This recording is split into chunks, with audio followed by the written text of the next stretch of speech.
Hello all, I Dr. Nidhi Sharma, Assistant Professor Chemistry, AISSMS, IUIT College. Today is presenting the presentation which is based on the instrumentation of UV visible spectrophotometer. So let's see, in this slide you can see there are two UV visible spectrophotometer. The first one is single beam, another one is double beam UV visible spectrophotometer. So first I am going to tell you about the single beam, how it works.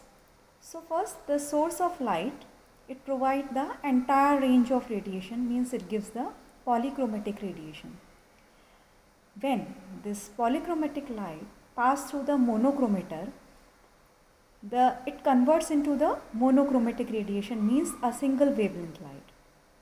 This monochromatic light is incidented on the sample solution present in the cavite. So the part of the incident radiation is reflected, a part is absorbed by the sample, and the remaining part is transmitted. So means the total incident light divided into three parts. The part is absorbed, the slight part is transmitted, and side part is reflected back. So the intensity of radiation transmitted through the sample, then after that it is passed through the detector, and finally if the amplification is required, it is amplified with the help of amplifier, and the recording is done of the data with the help of recorder. So the intensity of radiation transmitted through the sample is measured. So thus the radiation absorbed by the sample can be detected, analyzed and recorded. And the concentration of the sample, it is measured by the Beer-Lambert's law. Now if we talk about the double beam UV visible spectrophotometer, as you can see in the beginning the same process takes place. From the radiation light source you are going to get the polychromatic light. With the help of monochromator it is going to get converted into the single wavelength light, monochromatic light. Now as you can see, we have put it the mirror in the path of the monochromatic light. So with the help of mirror, what we can do, just by moving the mirror we can change the direction of the incident radiation. So as you can see, there are two paths. The first path is the reference and then the detector. In the second path there is sample and detector. So what happens, once the monochromatic light comes out from the monochromator, it is first passed through the reference solution. Reference solution means it is the solution in which the solution is made up of, means the solvent. So after passing when we passed the monochromatic light through the reference solution, then it is passed through the detector. Then we change the direction of the mirror. After that, due to the deflection, the same monochromatic wavelength light will be passed through the sample which is to be detected, and then it goes to the detector, and finally the ratio comes out and the output. So by that we can compare it, the unknown sample, with the help of this double beam UV visible spectrophotometer. The colorimeter experiment is based like on this theme also. So now as we can discuss, we have already discussed about the functioning of the UV visible spectrophotometer. So now what are the parts of the instrument? So first is the source of radiation.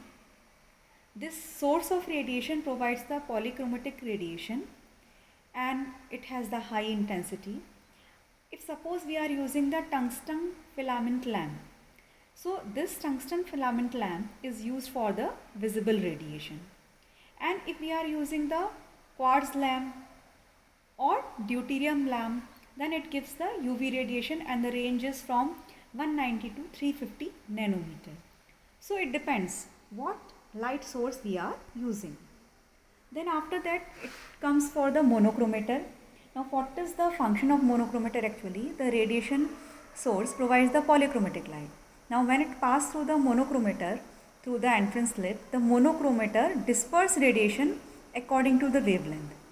And by moving the dispersing element or the exit slit, the radiation of a particular wavelength comes out from the monochromator through the exit slit. Now again here, if in the monochromator, suppose if we are using the quartz prism or grating, then it is for the UV region. and if we are using the glass film, then it is for the visible region. Then after that, the next third part is the sample holder, or which is also known as caveat.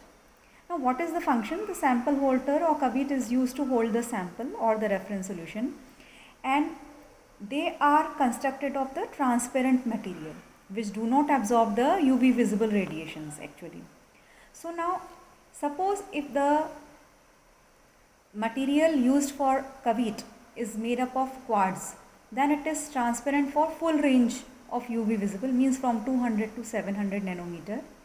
But if the caveat is of plastic or glass, then it is used only for the visible spectra. The next part is the detector.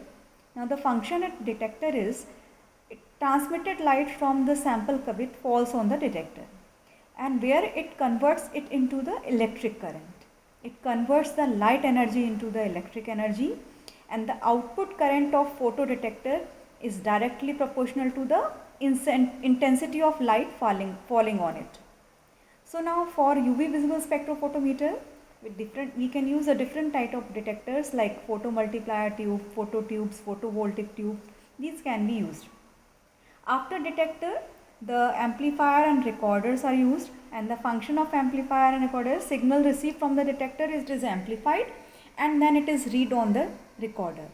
Recorder can record output either in the graphical manner as absorption spectra or in the form of digital values as absorbance or transmittance.